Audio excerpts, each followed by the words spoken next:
نشوف السؤال ده مع بعضينا. all are true about sickle cell anemia except الفالين substitute amino acid number 6 اللي هو جلوتاميك اسيد. فالين instead of جلوتاميك اسيد، ده فعلا هي دي المشكله الرئيسيه فيه في الهيموجلوبين بايوسينثيسيس. يعني البينفول كرايسيس بتحصل فيه، نعم تمام. absence of alpha chain طبعا ده غلط، ما لي علاقه. السيكل سيل ديزيز ده ملوش علاقه بالالفا تشين الثانيه، الفا ثلاسيميا، موضوع ملوش اي علاقه هنا.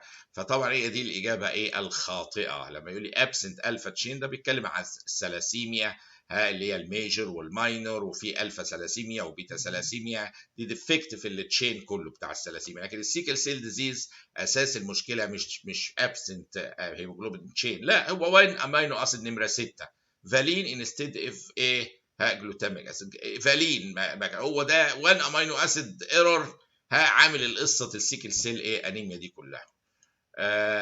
فهنا هو الحقيقه بيبقى فيه ميس سنس ميوتيشن يسموها فالين انستيد ايه اوف جلوتاميك اسيد، هو ده اللي بيعمل لي عمليه السيكلين كلها 1 امينو اسيد ديفكت في الهيلامان ده كله. A child 1 year old suddenly starts to cough with stridor، يعني فجأة كحة شديدة وسترايدر اختناق. His mom was watching TV while that happened، كان بيتفرج على التلفزيون where he was at his room with his older 4 years old brother playing with small toys. What is the best treatment؟ بيلعبوا في small toys وفجأة all of a sudden cough شديد جدا وسترايدر، ده غالبا foreign body.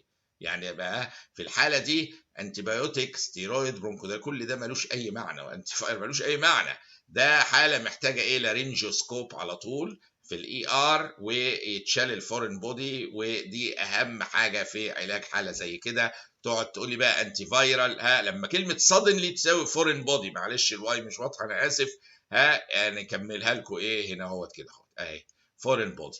فهنا لارينجوسكوب ده على طول طالما جت صدم بالمنظر ده، دي مش حاجه تدريجيه كده فايرال انفكشن وكروب والكلام ده، لا لا لا، ده دي اول اوف سادن كاف وسترايدر، ده فورين بودي محتاج لارينجو ايه سكوب.